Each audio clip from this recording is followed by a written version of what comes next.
ವಿದ್ಯಾರ್ಥಿಗಳನ್ನು ಬಳಸಿಕೊಂಡು ಪುತ್ತೂರಿನಲ್ಲಿ ಕೋಮುಗಲಭೆಯನ್ನು ನಡೆಸಲು ಸಂಚು ರೂಪಿಸುತ್ತಿರುವ ಕುರಿತಾಗಿ ಪುತ್ತೂರಿನಲ್ಲಿ ಕ್ಯಾಂಪಸ್ ಫ್ರಂಟ್ ಆಫ್ ಇಂಡಿಯಾ ಪತ್ರಿಕಾಗೋಷ್ಠಿಯನ್ನು ಹಮ್ಮಿಕೊಂಡಿದೆ.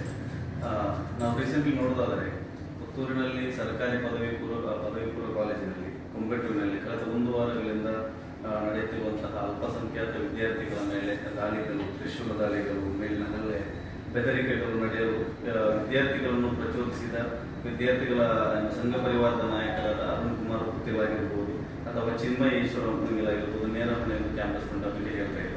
ಯಾಕಂತ ಹೇಳಿದ್ರೆ 1 ವಾರಕ್ಕಿಂತ ಮುಂಚೆ ದಿನಾಂಕ 19ರಂದು ಇಲ್ಲಿ ಕೊಂಬೆಟ್ಟು ಕಾಲೇಜಿನ ಹತ್ತಿರದಲ್ಲಿ ಎಲ್ಲ ವಿದ್ಯಾರ್ಥಿಗಳನ್ನು ಸೇರಿಸಿಕೊಂಡು ಅಲ್ಲೊಂದು ಸಭೆಯನ್ನು ನಡೆಸ್ತಾರೆ. ಆ ಸಭೆಯ ನಂತರವಾಗಿರುತ್ತದೆ ಇಲ್ಲಿ ನಡೆದಿರುವಂತಹ ಹಲ್ಲೆಗಳು.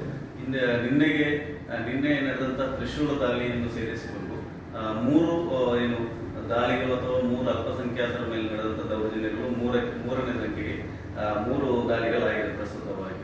ಇದಕ್ಕೆ ನೇರ ಹೊಣೆ ಯಾರು ತಿಳಿದರೆ ಅರುಣ್ ಕುಮಾರ್ ಪುತ್ತಿಲ ಹಾಗೂ ಚಿನ್ಮಯ ಈಶ್ವರ ಆಗಿದ್ದಾರೆ.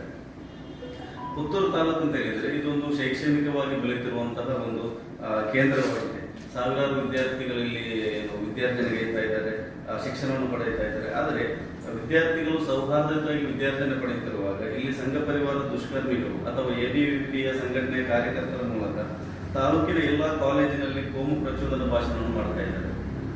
ಈ ಭಾಷಣಗಳ ಮುಖಾಂತರ ಇಲ್ಲಿ ವಿದ್ಯಾರ್ಥಿಗಳ ಮೇಲೆ ಕೋಮು ವಿಷಬೀಜವನ್ನು ಬಿತ್ತಿ ಇಲ್ಲಿ ವಿದ್ಯಾರ್ಥಿಗಳಲ್ಲಿ ಏನು ಸೌಹಾರ್ದತೆಯನ್ನು ತೆಗೆದುಕೊಂಡು ಇಲ್ಲಿ ಸಂಘ ಪರಿವಾರವು ಕೋಮುಗಲಭೆಯನ್ನು ಸೃಷ್ಟಿಸ್ತಾ ಇದೆ. ಸಣ್ಣ ವಿಚಾರಗಳನ್ನು ಇಟ್ಟುಕೊಂಡು ಸೇಮ್ ಕ್ಲಾಸ್ನಲ್ಲಿ ಕಲಿತಿರುವಂತಹ ವಿದ್ಯಾರ್ಥಿನಿಗಳಿಗೆ ಮಾತನಾಡಿದ್ದಾರೆ, ಲವ್ ಜಿಹಾದ್ ಎಂದು ಹೇಳಿಕೊಂಡು ಅಥವಾ ಕ್ಯಾಂಪಸ್ನ ಒಳಗಡೆ ವಿದ್ಯಾರ್ಥಿಗಳು ಪರಸ್ಪರವಾಗಿ ಮಾತನಾಡಿದ್ದಾರೆ. ಇಲ್ಲಿ ಲವ್ ಜಿಹಾದ್ ಅಥವಾ ಬೇರೆ ಬೇರೆ ವಿಚಾರಗಳನ್ನು ಇಟ್ಟುಕೊಂಡು ಕ್ಷುಲ್ಲಕ ಕಾರಣವನ್ನು ಇಟ್ಟುಕೊಂಡು ವಿದ್ಯಾರ್ಥಿಗಳ ಮೇಲೆ ಹಲ್ಲೆ ನಡೆಸ್ತಾ ಇದ್ದಾರೆ, ವಿದ್ಯಾರ್ಥಿಗಳ ಮೇಲೆ ತ್ರಿಶೂಲ ದಾಳಿ ಮಾಡ್ತಾ ಇದ್ದಾರೆ. ಇದು ಒಂದು ಇಲ್ಲಿರುವಂತಹ ಸೌಹಾರ್ದತೆಯನ್ನು ಎಂತಹ ತ್ರಿಶೂಲ ದಾಳಿ. ಈ ದಾಳಿಯಲ್ಲಿ ನಿನ್ನೆ ಬೆಳಿಗ್ಗೆ ಒಂದು ಕೊಂಬೆಟ್ಟು ಪದವಿ ಕಾಲೇಜಿನಲ್ಲಿ ಒಂದು ಪ್ರತಿಭಟನೆ ನಡೆಯುತ್ತದೆ.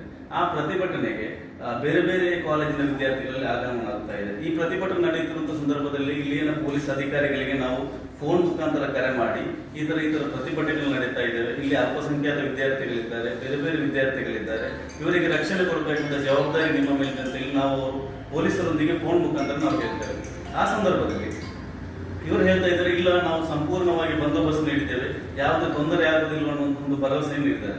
ಆದರೆ ಮಧ್ಯಾಹ್ನದ ಹತ್ತಿರ ಆಗುವಾಗ ನಮಗೆ ಅಲ್ಲಿ ಬಂದಂತಹ ಆಘಾತಕಾರಿ ವಿಷಯ ಅಂತ ಹೇಳಿದರೆ ಇಲ್ಲಿ ತ್ರಿಶೂಲ ದಾಳಿಯಾಗಿದೆ ವಿದ್ಯಾರ್ಥಿಗಳ ಮೇಲೆ ಅಂತ ಹೇಳಿದ್ದಾರೆ. ಹಾಗಾದ್ರೆ ಪೊಲೀಸರವರು ಏನು ಕೆಲಸ ಮಾಡ್ತಾ ಇದ್ದಾರೆ? ಇಲ್ಲಿ ಪೊಲೀಸರವರು ಇವತ್ತು ಬಂದೋಬಸ್ತ್ ನೀಡ್ತಾ ಇದ್ದಾರೆ, ಸಂಪೂರ್ಣವಾಗಿ ಮಕ್ಕಳನ್ನು ರಕ್ಷಣೆ ಮಾಡ್ತಾ ಇದ್ದಾರೆ ಅಂತ ಹೇಳಿ ಮಧ್ಯಾಹ್ನ ಆಗುವಾಗ ಬೆಳಿಗ್ಗೆ ನಾವು ಇಂತಹ ವಿಚಾರಗಳು ನಡೀತಾ ಇದೆ, ಪ್ರತಿಭಟನೆ ಆಗ್ತಾ ಇದೆ, ಬೇರೆ ಬೇರೆ ಕಾಲೇಜಿನ ವಿದ್ಯಾರ್ಥಿಗಳು ಕೊಂಬೆಟ್ಟು ಕಾಲೇಜಿನಲ್ಲಿ ಸೇರಿದ್ದಾರೆ, ಜನ ಆಗಿದ್ದಾರೆ ಅಂತ ಹೇಳುವಾಗ ಪೊಲೀಸರು ಯಾವುದೇ ಕಾರ್ಯಗಳನ್ನು ತೆಗೆದುಕೊಳ್ಳದೆ ಆಗಿರುವಂತದ್ದಾಗಿರುತ್ತದೆ ಇಲ್ಲಿ ನಡೆದಂತಹ ದೊಡ್ಡ ಅನಾಹುತ.